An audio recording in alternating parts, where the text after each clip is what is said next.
Hola, ¿qué tal amigos de YouTube? Los saluda su amigo Cristian Leonel. Hoy les traigo un programa muy útil para todos nosotros, que sin duda debemos tener en nuestro ordenador. Sirve para arreglar los archivos RAR dañados, y para quitar las contraseñas a los archivos RAR. Así que empecemos con este video tutorial. Yo aquí tengo este juego llamado Call of Duty.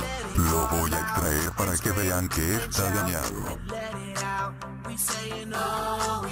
Como pudieron ver, el archivo está dañado. Lo que van a hacer es abrir su explorador favorito. Yo abrí el Maxton Cloud Browser. Y lo que tendrán que hacer una vez abierto su explorador, le dan clic al enlace que les dejaré en la descripción del video. Nos llevará a la página de Mediafire. Aquí descargamos el archivo y esperamos. Como verán, no pesa casi nada.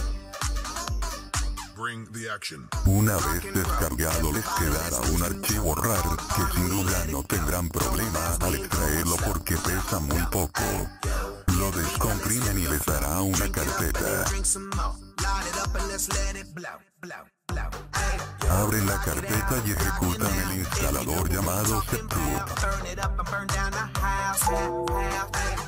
Y empiezan a instalarlo. Primero la ubicación, que casi siempre es en archivos de programa, y le dan siguiente. Después le dan clic en Next.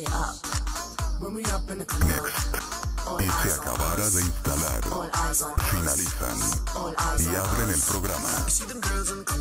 Una vez abierto, le dan clic donde dice Select RAR. Aquí miren. Y buscan su archivo RAR dañado. Yo elegiré mi carpeta dañada para que pueda ser reparada. Ojo, si su archivo tiene contraseña, le dan clic en opciones y seleccionan el recuadro que dice RAR Archive. Is protected by password y listo. Vuelven a rapar o reparar y abajo eligen la dirección donde quieran su carpeta reparada. Yo lo pondré en el escritorio y le dan en iniciar reparación y espera.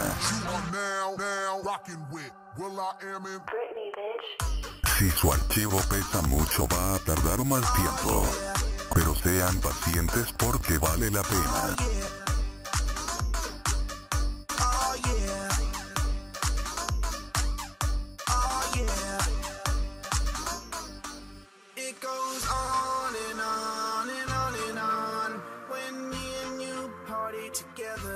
I wish this night would last forever, 'cause I was feeling down, now I'm feeling better. I wish this night would last forever, ever, ever, ever, ever. I wanna scream and shout and let it all out, and scream and shout and let it out. I wanna scream and shout and let it all out, and scream and shout. Una vez ya finalizado el tiempo, les quedará la carpeta reparada y sin errores. Como verán, aquí está mi carpeta reparada y lista para usarse. Eso ha sido todo amigos, denle like y suscríbanse si les funcionó. Adiós.